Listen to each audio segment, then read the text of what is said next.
Assalamualaikum warahmatullahi wabarakatuh. Mahasiswa sekalian, bagaimana kabarnya hari ini?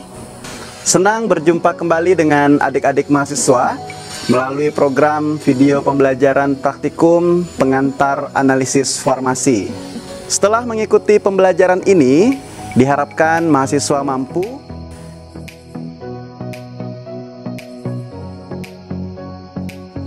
pada sesi praktikum kali ini.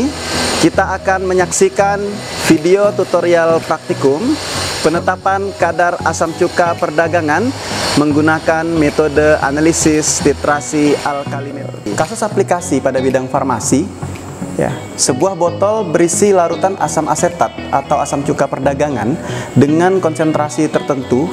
Nah, tugas Anda misalnya sebagai seorang apoteker yang bekerja di laboratorium BPOM akan melakukan analisis penetapan kadar asam cuka makan produksi industri rumah tangga dengan metode titrasi. Nah, selanjutnya bagaimana menentukan konsentrasi asam asetat atau asam cuka perdagangan tersebut menggunakan prinsip titrasi netralisasi? Nah, untuk menentukan kadar atau konsentrasi larutan asam asetat atau asam cuka perdagangan dapat dilakukan dengan metode titrasi alkalimetri. Nah, sebagaimana kita ketahui bahwa analisis volumetri atau titrimetri digolongkan berdasarkan jenis reaksi yang terjadi antara analit atau titrat dan titran atau pentiter. Dan pada kasus ini digunakan salah satu jenis titrasi netralisasi, yaitu alkalimetri.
Larutan standar dalam titrimetri ini memegang peranan yang sangat penting.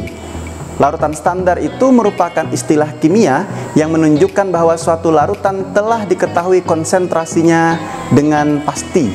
Nah, hal ini berarti konsentrasi larutan standar adalah tepat dan akurat.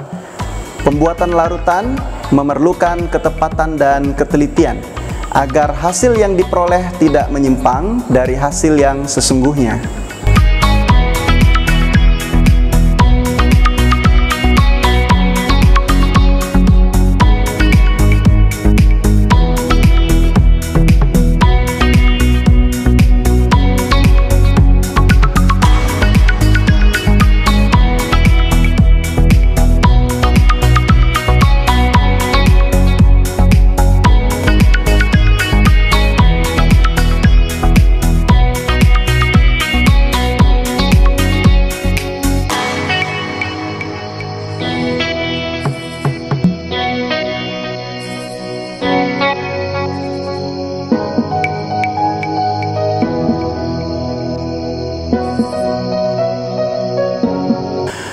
untuk menentukan titik akhir titrasi, maka diperlukan suatu indikator.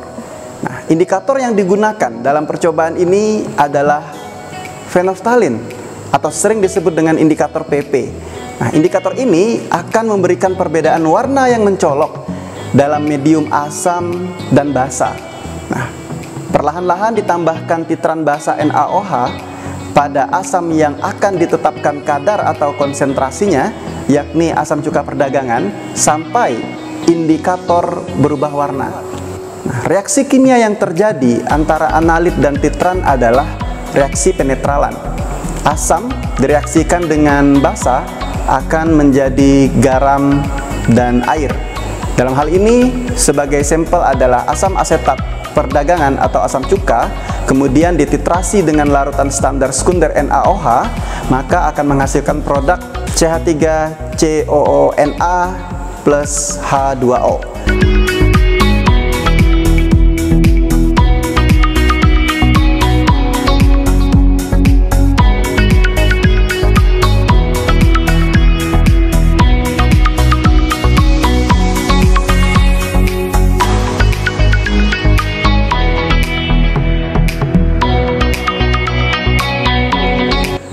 Itu tadi yang dapat dibahas tentang penetapan kadar asam cuka perdagangan dengan metode titrasi alkali. Nah, semoga video ini dapat membantu mahasiswa agar lebih paham mengenai metode, prinsip, dan teknik analisis kuantitatif konvensional, khususnya dengan metode volumetri atau titrimetri, lebih khusus metode titrasi alkalimetri. Nah, terima kasih atas perhatiannya. Semoga video ini bermanfaat. Assalamualaikum warahmatullahi wabarakatuh.